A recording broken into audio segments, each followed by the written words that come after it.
The following episode of Dad vs. Daughter was made possible by a contribution from Asmodee.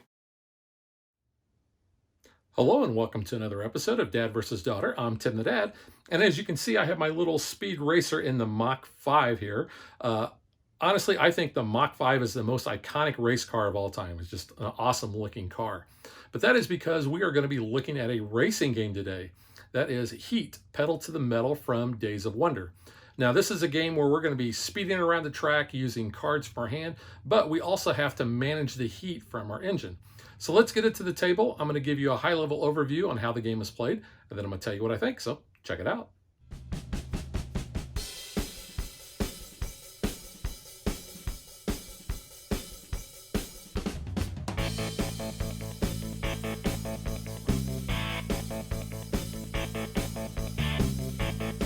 Before I get into talking about setup, I wanted to point out that in this video, we're only going to be talking about the basic game. So you're only going to be using this rule book.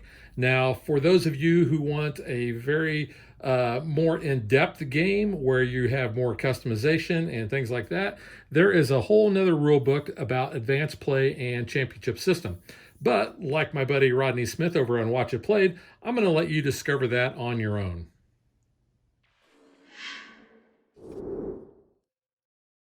The game actually comes with 4 different maps, and these game boards are double-sided, so you can choose which one you want. In this video, I'm going to be using the USA map. There's also Italy, France, and Great Britain. Each player is going to choose a player color.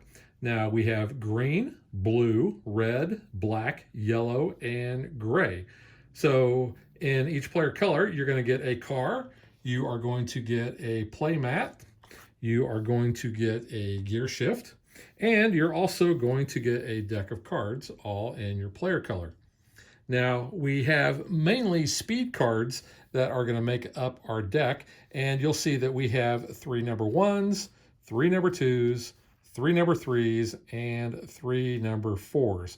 Now, we also have 3 upgrade cards, and those are, we have a Heat, we have a 5-speed, which you'll notice does not have a little speedometer like the other ones, 1 through 4 do. And we also have a 0, which again does not have a speedometer. And I'll talk about the significance of having that speedometer later. Also, based on the mat you're going to be playing, that's going to determine how many of these stress cards that you're going to get and how many heat cards that you're going to start with. Now, I think on all of these maps, they all require 6 heat and 3 stress cards. So the 3 stress cards are going to go right into your deck with all those other cards I just showed you. You're going to shuffle these up, and then you're going to draw 7. And that is going to be placed on each of your game mats in this spot right there. Like I said, we're going to have 6 heat cards. Those are going to go right in the middle. This is going to be our discard pile. So after we've played cards, they're going to go there. And then we have our gear shift, and the gear shift is going to start on the number 1. That's all there is to setup. So now let's talk about the gameplay.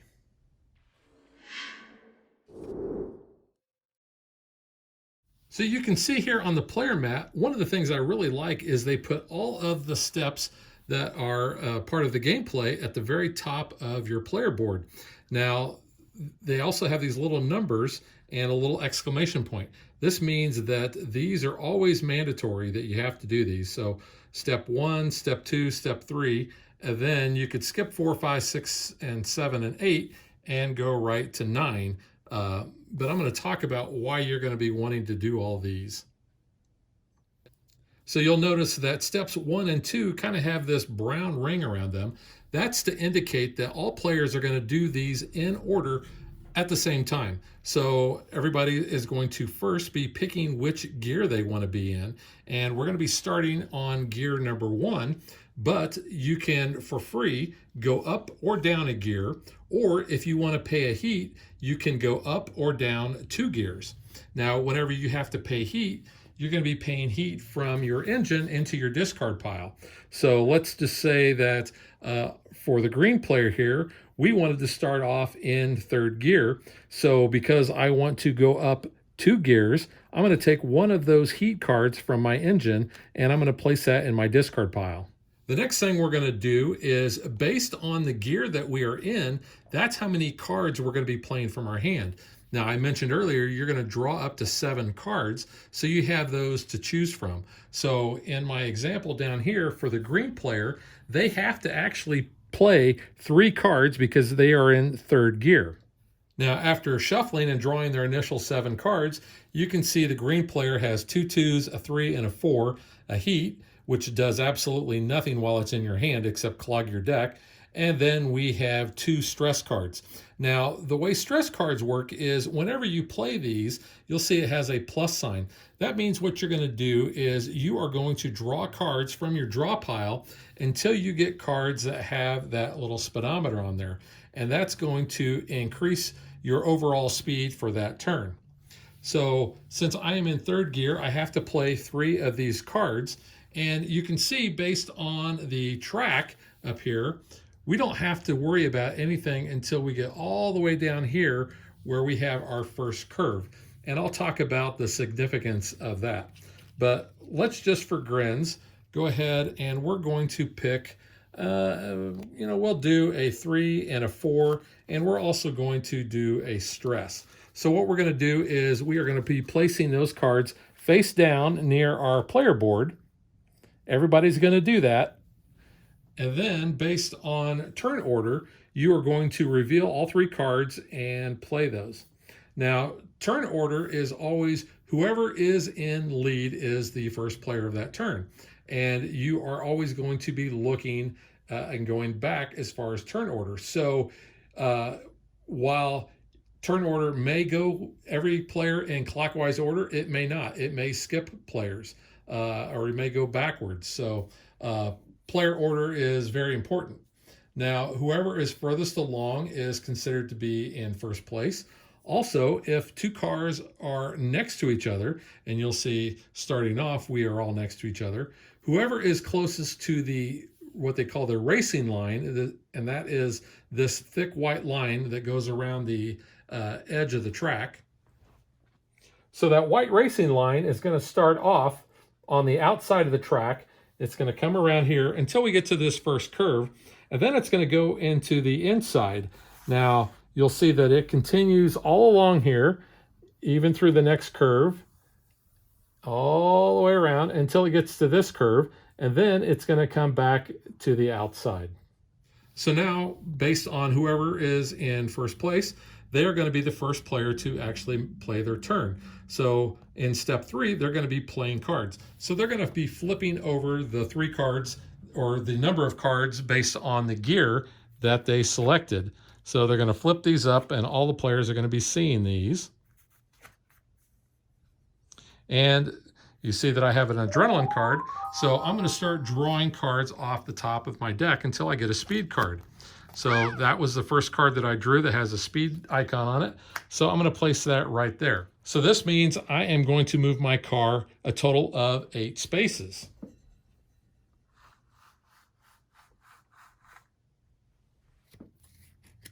Now there may be a situation where you are in a high gear. So let's say that I am in 4th gear and I am looking at the cards in my hand.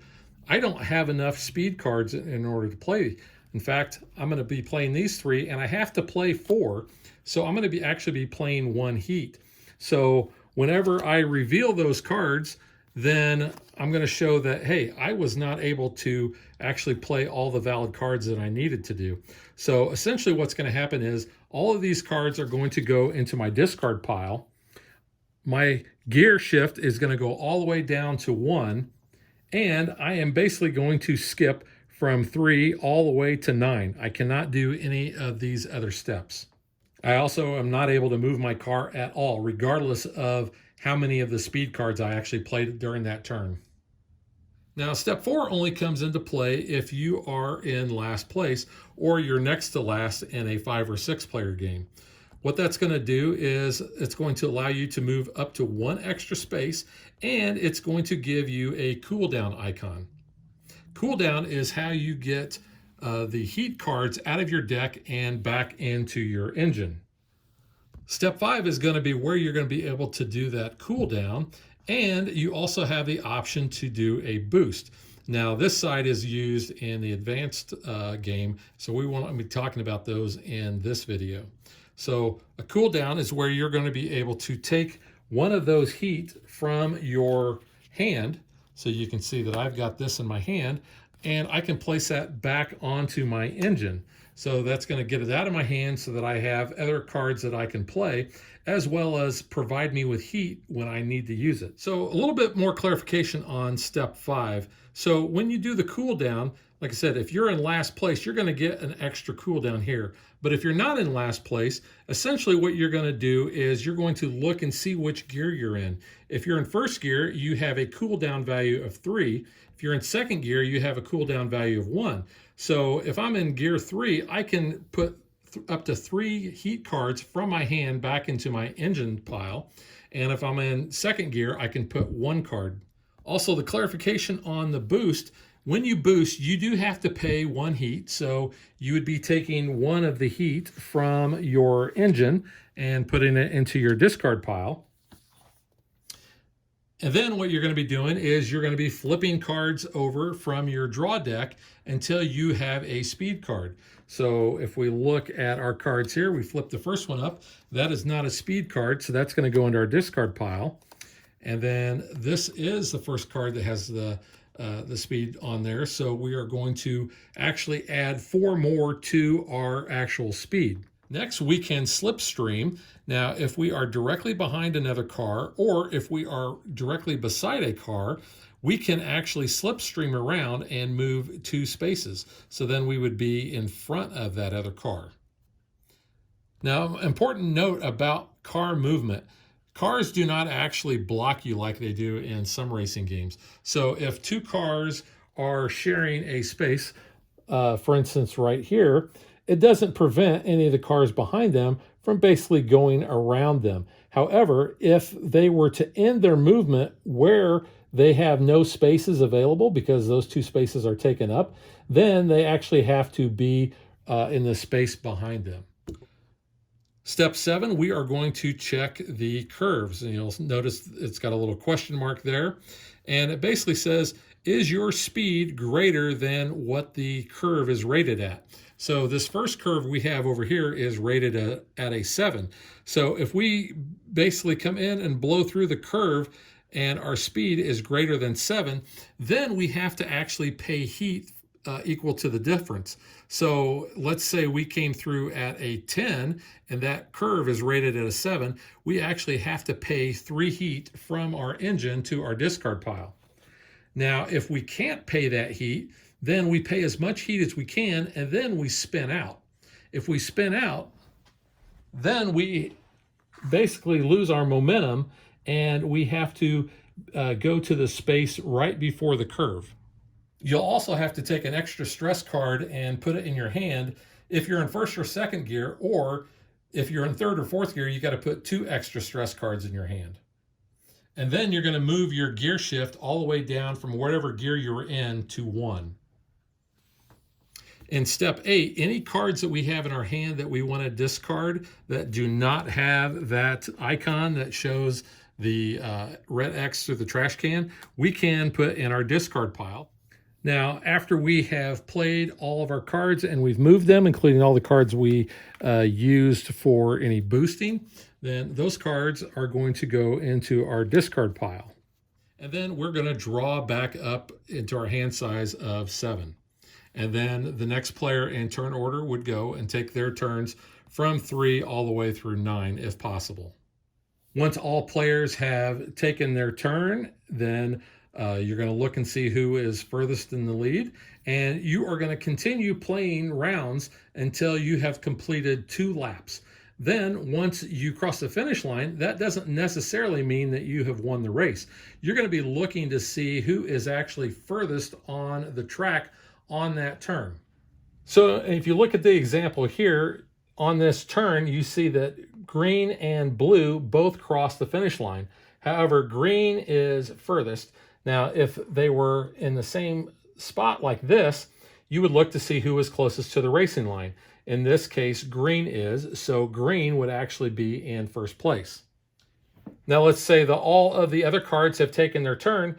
These cards will actually come off the board, and they're going to go over here to the trophy area to show where they finished. So green is first, so they're going to be in the number 1 spot, and blue is second. They're going to go there. Now, everybody else is going to continue racing until everybody has crossed the finish line. So let's say that we come across like this.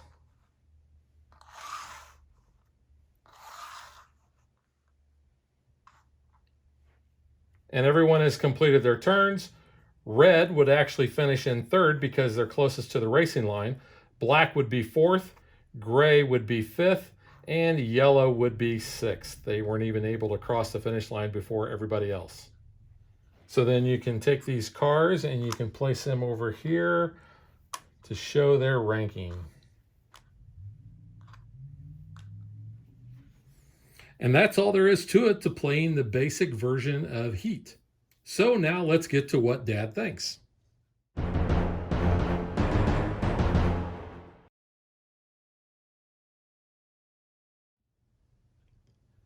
I enjoy racing games a lot. I really enjoy Formula D. I enjoy Downforce. And this game has elements that remind me of both of those. While we're using cards in order to move our race cars around the track like you do in Downforce, having the different gears reminds me of like the rolling dice in Formula D, where what gear you're in determines, you know, the greater side of dice that you use, which gives you the potential of moving further, which is like the gear shift here. If you are in fourth gear, you're playing 4 cards, so you're going to be able to go that much further, at least hopefully. Also, kind of like both of those games, this has and comes with multiple tracks, so you're not always stuck playing the same board. Let's take a look at the other boards real quick. And I did show both of these or all of these boards off in our unboxing video, so you can always check that out. But you can see here is the Italia side. So very colorful change of picture and kind of how the map is laid out. And then you can see here is the Great Britain map. Again, very different layout, different looking picture. Really like that. Is that Downton Abbey? And then I also want to point out that there are a lot of other little symbols and things that are on the track. Those are all used in the advanced version of the game. Let's flip this over and show you the France side. So you can see, again, you have a lot of variety there. And while I've only played this game in the basic form,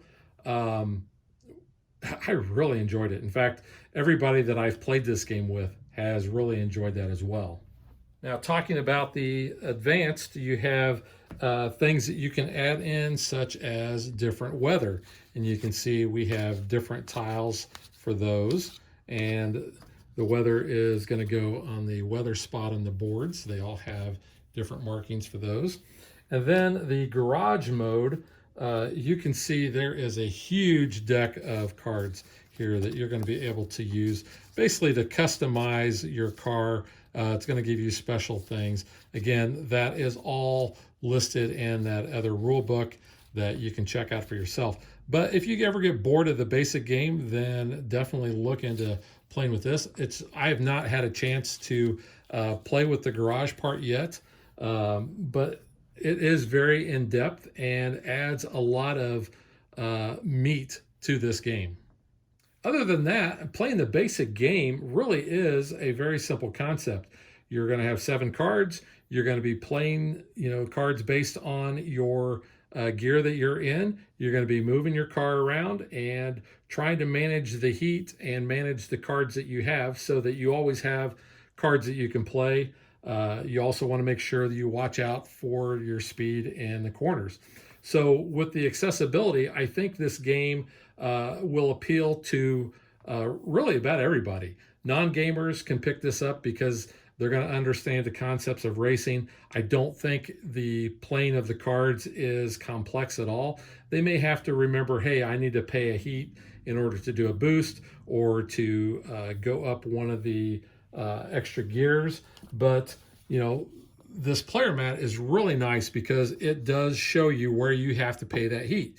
If you go up or down two, you got to pay the heat. If you're boosting, which is what those plus symbols are, then you have to pay that heat. And then also you've got to pay the heat when you do that corner check. But I guess the only negative part I would have is that these player boards are pretty flimsy, but they really don't need to be all that thick. They do have great artwork on them. I think this is really cool looking. And of course, you know, these are the old style racing cars from, you know, like maybe the 60s or early 70s. And each of the player boards, while everything is the same, they're, I don't know if this would be their Lucky Charm or where they've got their key inserted, but this is different. So you can see the blue player's got the horseshoe, the green player has got the four-leaf clover. You can see here's the red player that just has kind of the like a, I guess, a generic keychain looking thing there. Yellow's got like a gold medallion. Let's see, with black's got a little drawing there, and then the silver or the gray has got the kiss from the girlfriend or wife or mistress or whoever. There is also a solo mode, and it has its own player board as well. That you're going to be doing things, as well as your championship there. So you have a couple extra boards that are part of that advanced play that you can check out. But overall, I highly recommend this. I think this game is actually pretty hard to find. What I've been hearing from people, that it's sold out on a lot of places online. You can check your local store, you can check Amazon, you can check all your online places. But it's a very good game. I also think you're getting a lot of value because I think the price tag on this is a little heftier, but you're getting 4 mats. It's a game that plays up to 6 players. The components here, I want to show the insert off. So you've got an area for all of your different player colors, so you can put their cards there. You've got plenty of heat cards. You've got places to actually place your cars in and your gear shifts. I've actually just kind of left mine in the baggies. I've not actually stored this upright yet, so I'm not sure. I know the boards fit on top of here pretty good, and it should keep the cards from going anywhere because this is a pretty deep well. I'm just not sure about the gear shifts and the cars, how easily those would come out. You also get a score sheet. You've got a couple of these tokens, which at the moment I'm forgetting what those are, as well as some other tokens here that you can place, I think, on the board or pick up. Again, that's part of the advanced play that I'll let you find out about on your own. But everything fits in there very nicely. It's easy. They got these curves so you can get the boards out fairly easy as well. But I've had a lot of fun with this. This is also a game that I'd be happy to teach anybody who wants to learn. In fact, this would probably be currently my go-to racing game because it's new, but it's also, like I said, it's a lot of fun. There is some tension that can be had, and that's how you know it's a very fun game when you have tension, not only with what you're trying to play, but also with the other drivers and what they're trying to do as well. The quick start rule book, really, where it says read this booklet first. This was laid out very well, shows you everything you need for setup, and it's not complicated at all. It does provide enough detail without overwhelming everybody. It's got nice pictures, so it kind of shows you everything that you need. So I think the rule book is actually laid out really well. I've never had to fumble around and try to find anything out, so it's not that big. It's basically 7 pages. So that is Heat Pedal to the Metal from Days of Wonder. Again, I highly recommend this with 2 thumbs up, and we will catch you guys next time. Hey, not so fast. Hey, there is one thing I do want to point out that I really didn't even notice until right now.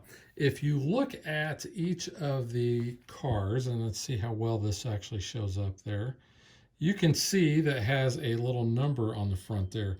So you can see that this is a number 5. Guess what? Look at that. Matches.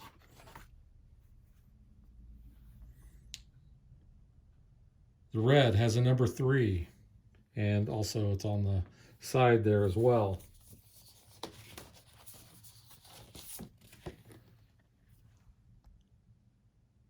Boom, 3. I know blue is 10. So just another one of those really cool details that they have added to this game. You can see gray is 2, black is 7, and yellow is 14. Now we'll catch you guys next time. Thanks for watching our video. We hope you enjoyed it. And if you did, click that like and subscribe button. You can also follow us on social media like Facebook and Twitter at DadBeDaughter. And if you like what we do and you want to support us, you can visit our Patreon page. So thanks for watching. Thanks.